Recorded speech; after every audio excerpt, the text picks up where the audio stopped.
তো প্রতিদিনের মতো আজকেরও আমি বেরিয়ে পড়লাম হাঁটতে। তো সকাল সুন্দর মনোরম পরিবেশ কার না ভালো লাগে। হ্যালো বন্ধুরা, তোমরা সবাই কেমন আছো? তো দেখো আমি এই রাস্তা দিয়ে হেঁটে যাচ্ছি আর পাশে কাশফুল রয়েছে, তো খুবই সুন্দর লাগছে ভিউটা। তো এই একাই হেঁটে যাচ্ছি, রাস্তায় কেউ লোক নেই। তো অন্যদিন তাড়াতাড়ি যায়, আজকে প্রায় দেরি হয়ে গেল। তো দেখো রাস্তা একদম তবু ফাঁকাও রয়েছে, কেউ নেই, আর হালকা হালকা ঠান্ডা কুয়াশা পড়েছে খুবই।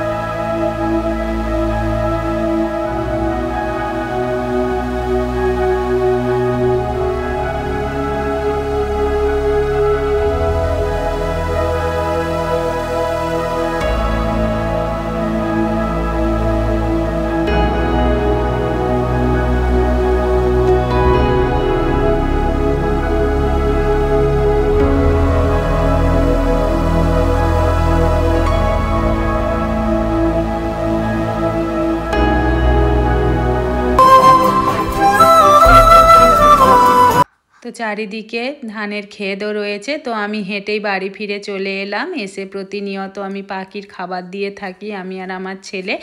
তো ওকে বললাম কৌটোটা ধর, তো ধরেই রয়েছে। আমি এখন এই ঝুরি ভাজার প্যাকেটটা কেটে নিয়ে ওতে ঝালছি, যেহেতু পাখিদের ঝুরি ভাজাই খেতে দিই।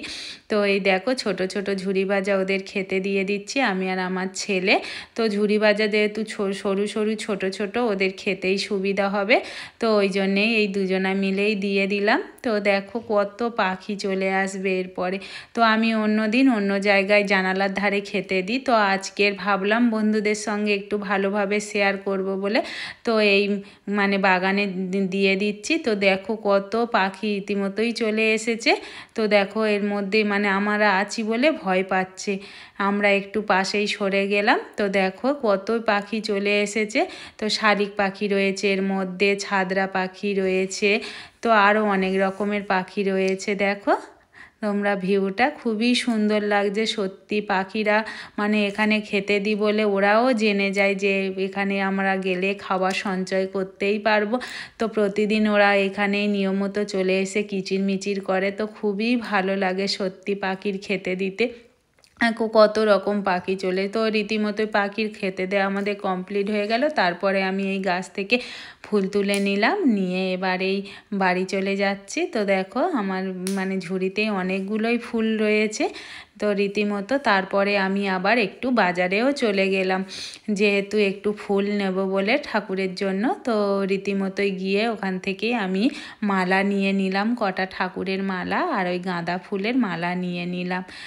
তো এরপর আমি রাসফুলের দোকানেই চলে গেলাম। তো দেখো কত রাসফুল সেখানে রাখা রয়েছে, মনে হচ্ছে যেন প্রতিটাই ভালো, খুবই সুন্দর করে বানিয়েছিল। তো কোনটা ছেড়ে যেন কোনটা নিয়ে, আমার তো খুবই ভালো লাগছিল। তো সব ফুলগুলোই আমার পছন্দ হয়েছিল, মানে এত সুন্দর করে বানিয়েছে। তো আমি আবার জিজ্ঞাসা করলাম যে কত করে দাম, তো দোকানদারটা বলেই দিল। তো ওই দেখো একটা লম্বা মতো রাসফুল রাখা রয়েছে, তো সেইটাও আমি সেখান থেকে একটা নিয়ে নিলাম।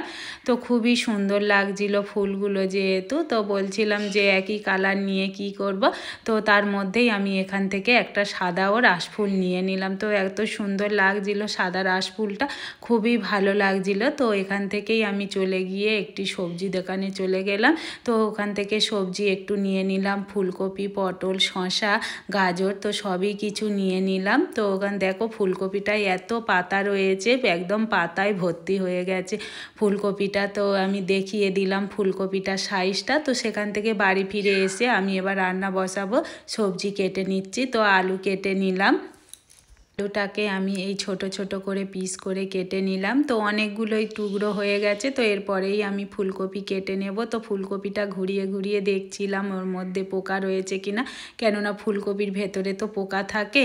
তো পোকা থাকলে একদম খেতেই ভালো লাগে না। তো ওই দেখো আমি সেইটাকে মানে পিস পিস করেই কেটে নিলাম, ছোট ছোট টুকরো করে। তো আমার তো ছুরি দিয়ে কাটতে খুবই ভালো লাগে। তো আমার এদিকে কড়াই কাটাও কমপ্লিট হয়ে গেল। এরপরে আমি গাজর কেটে নিলাম, টুকরো টুকরো করে কেটে নিয়ে নিয়ে তারপরে আবার লম্বাভাবে পিস করে নিলাম। তো ইতিমধ্যে কলা পাতার উপর রেখে দিয়েছি আলু, কড়াই, ফুলকপি, গাজর সবই কাটা কমপ্লিট হয়ে গেল।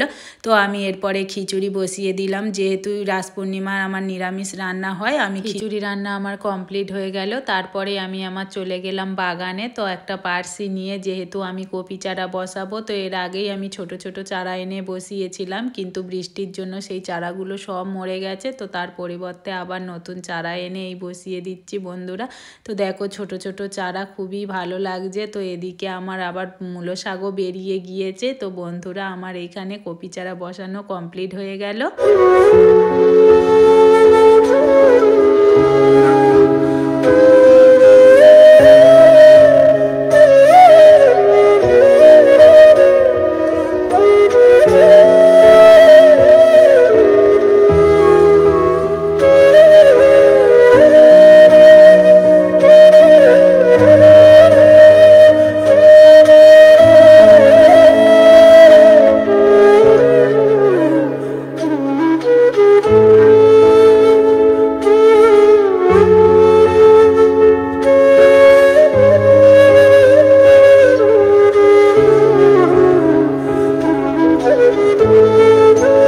এদিকে আমার পূজা করাও কমপ্লিট হয়ে গেল। তারপরে আমরা চলে এসেছি খাবার টেবিলে। তো দেখো যেহেতু আজকের খিচুড়ি করেছি, তো ভাবলাম আজকের কলা পাতাতেই খেয়ে নেব। তো সবার জন্য আলাদা আলাদা নিয়ে নিয়েছি। খিচুড়ির সঙ্গে করে নিয়েছি পাঁপড় ভাজা, বেগুন ভাজা। খিচুড়িটা খুবই টেস্টফুল হয়েছিল, আমার তো খুবই ভালো লাগছিল খেতে। যেহেতু নিরামিষ খিচুড়ি আমার খুবই ভালো লাগে। তো তারপরে আমি রেডি হয়ে গেলাম, তো একটু নূরপুরে নদীর ধারে যাব বলে। তো দেখো আমি ফাইনালি রেডি। তো সবাইও যাবে বলে রেডি হয়ে গেছে। তো যেহেতু টোটোও চলে এসেছে, তো আমি টোটোর কাছে এগিয়ে গেলাম। তো দেখো তারপর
মন্দির থেকে বেরিয়ে এবার নূরপুরে নদীর ধারে চলে গেলাম। তো দেখো নূরপুরে নদীর ধারের ভিউটা এতই সুন্দর লাগছিল, আমার তো খুবই ভালো লাগছিল। তো আমি পেছন পেছন বারবার দেখছিলাম, যেহেতু আমার ছেলেটা পেছন পেছন আসছিল। তো দেখো এদিকে নদীর ধারটাও খুবই সুন্দর লাগছে, আলোয় আলোকিত হয়ে আছে দ্বীপগুলো। তো আর একদিকে দেখো চাঁদটাও এতই সুন্দর লাগছে, যেন অপরূপ দৃশ্য যাকে বলে। তো রাত্রেবেলা তো খুবই ভালো লাগছিল দৃশ্যটা। আমি জানি না কতটাই তোমাদের সঙ্গে শেয়ার করতে পারছি, পাচ্ছি। তো দেখো আমার তো খুবই ভালো লাগছিল। তো চাঁদ যেহেতু রাস পূর্ণিমার দিনে চাঁদটা একদম সুন্দরভাবে উঠেছে, খুবই মানে অপূর্ব দৃশ্য যাকে বলে। তো আমি সেখান থেকেই বেরিয়ে চলে এলাম এবার বাড়িতে। তো বাড়িতে এসেই আমি আবার চাঁদটা ভাবলাম বন্ধুদের সঙ্গে শেয়ার করে নেওয়া যায়। তো খুবই সুন্দর লাগছিল। এই দিনটি শ্রীকৃষ্ণ ও রাধার মিলনের প্রতীক বলা হয়। এই পূর্ণিমা রাতে বৃন্দাবনে কৃষ্ণ গোপীদের সঙ্গে রাসলীলা করেছিলেন, তাই আজ ভক্তরা কৃষ্ণপ্রেমে ও ভক্তির আলোয় এই দিনটি পালন করেন। তো এই দেখো খুবই সুন্দর লাগছে চাঁদটা। তো আমার এই ভিডিওটি কেমন হয়েছে প্লিজ বন্ধুরা অবশ্যই তোমরা কমেন্ট করে জানিও। টাটা।